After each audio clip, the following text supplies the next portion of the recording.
Dear friends, today's reading is about a prophet not being accepted in his own hometown.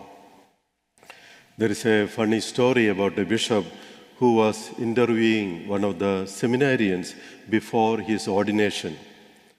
So the bishop asked him, "Where would you like to be assigned for your pastoral training or internship?"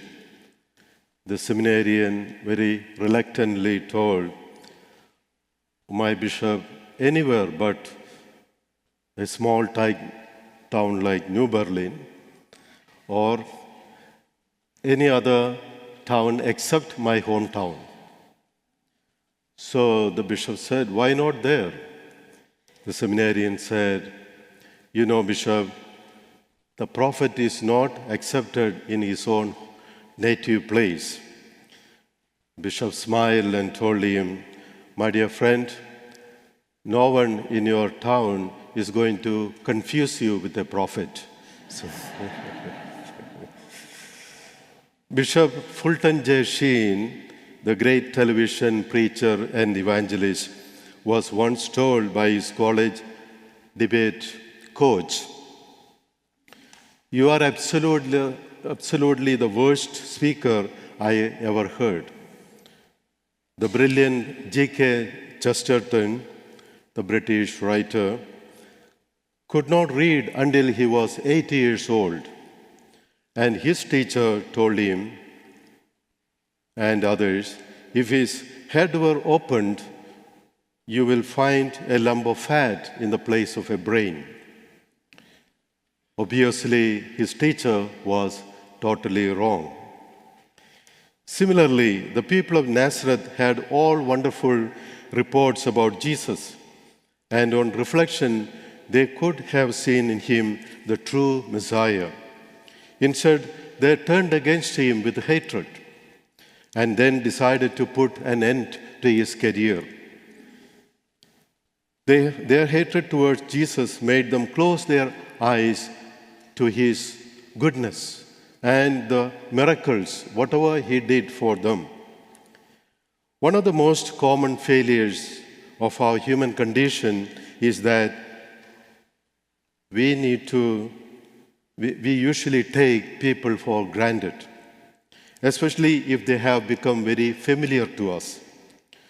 The story of Jesus' rejection by his fellow townsmen in Nazareth is a story that we all can relate to because it's a story that we have experienced time and again in our lives.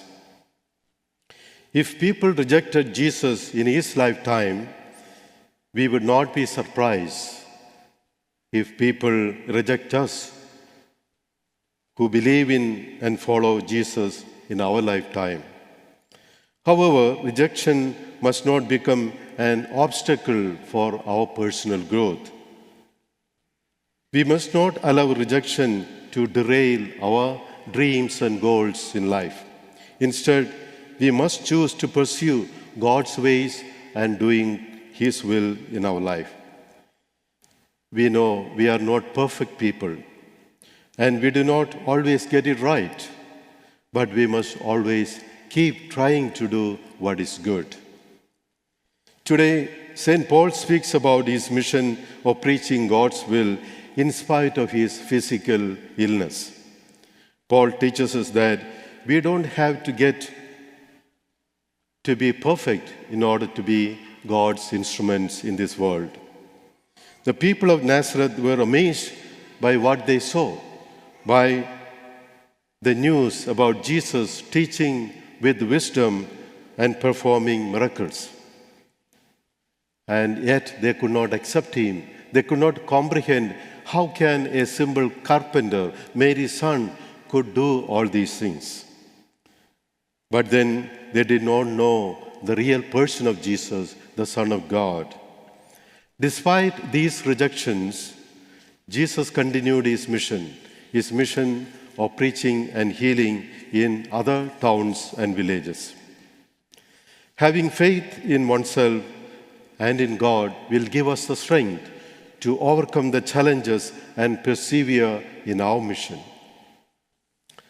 Some people say that after 2000 years, the whole world should be Catholic.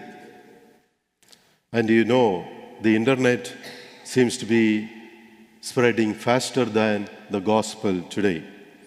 But interestingly, in the internet, it doesn't ask or require us to have a change of heart. Moreover, the preaching of the gospel is never finished any time.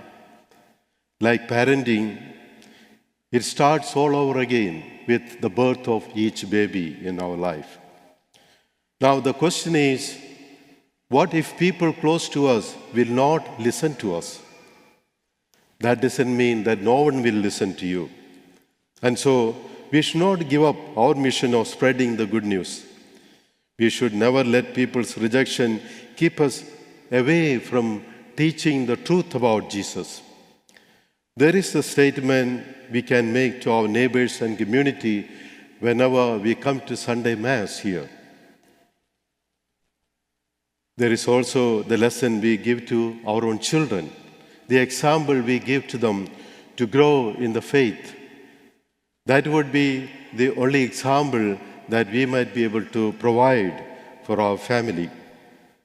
It would be just like the parents' example that shaped our life and continued to influence us throughout. Today's readings teach us, by baptism, we all are called to pass on the good news to others, especially to the next generation. Like Ezekiel, we are not called to be popular. Like St. Paul, we are not called to be trouble-free.